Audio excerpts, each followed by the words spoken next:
Okay, so now I'm going to test the weapon itself. So there's a couple things to test.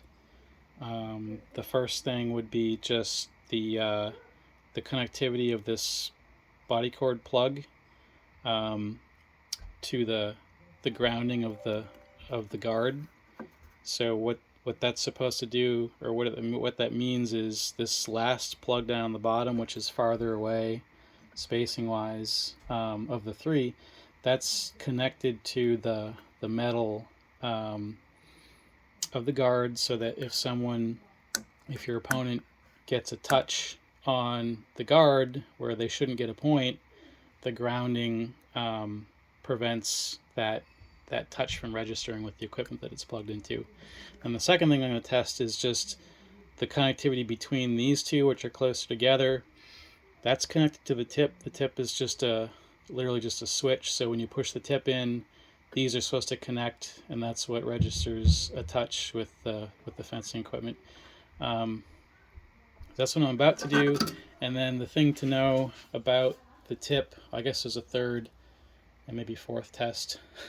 So besides the connectivity, this is an electrical contact that I just mentioned earlier. Besides the connectivity piece, there's the spring weight, like the amount of pressure it takes. I don't have a weight, so just wing it.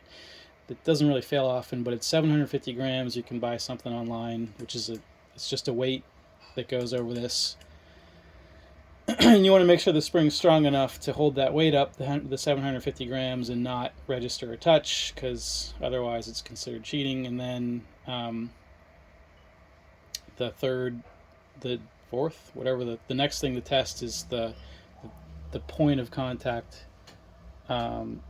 Specifically, how far does the tip, how close does it get to the barrel before the touch is registered? And that's when you see at the competition they use the shim gauges. That's a 0.5 millimeter.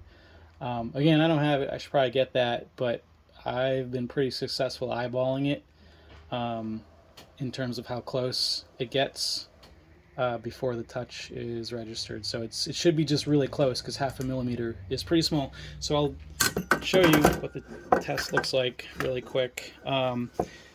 Back to the multimeter. There's special equipment for this. That's what you should use, but you could just use a multimeter because you might already have that.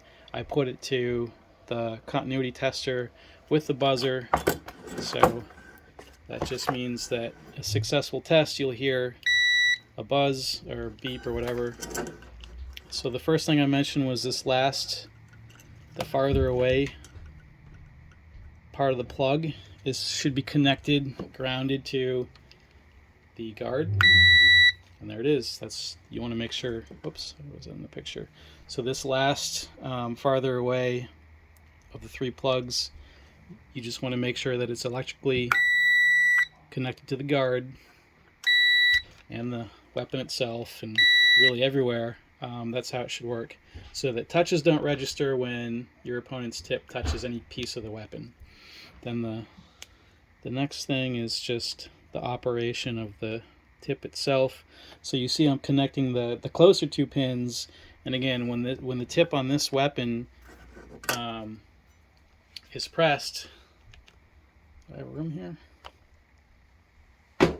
Is pressed, it'll register a touch.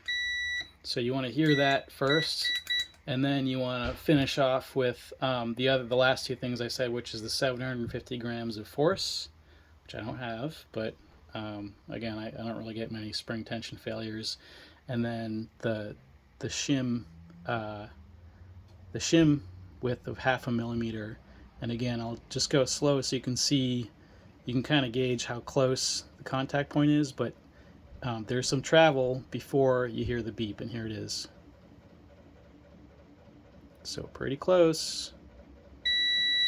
So that was probably within the 0.5 millimeter. I have other feeler gauges where you can test, but you can eyeball it, because you really just want it to be at the last little bit of travel. But if you're looking to edge out every little bit of performance, maybe get the shim gauges and try to get yourself really close to 0.5 millimeter without failing the test. That's it. Oh, I guess bonus, so if you're really going to do that, you can take this barrel apart. You see You'll need some precision screwdrivers. Take out one screw, another screw, and then careful because it's spring loaded, this thing will fly out. And there's a you'll see it, there's a contact that's a spring, and you can operate it like a screw. You can unscrew a little bit to get closer, and the contact will, they'll be closer, so that means it'll touch earlier. Or you can screw it in and adjust it, and the contacts will be farther apart, and then you'll have more travel towards the bottom. You can mess it up entirely where it doesn't make any connection. The clips fell off, that's why I don't hear the noise anymore. But you can mess it up, so just be careful. You don't want to make it so that it doesn't contact at all, or you don't want to make it so that it contacts too early and fails the gap test. So do what you want, but just be aware. That's it. Bye.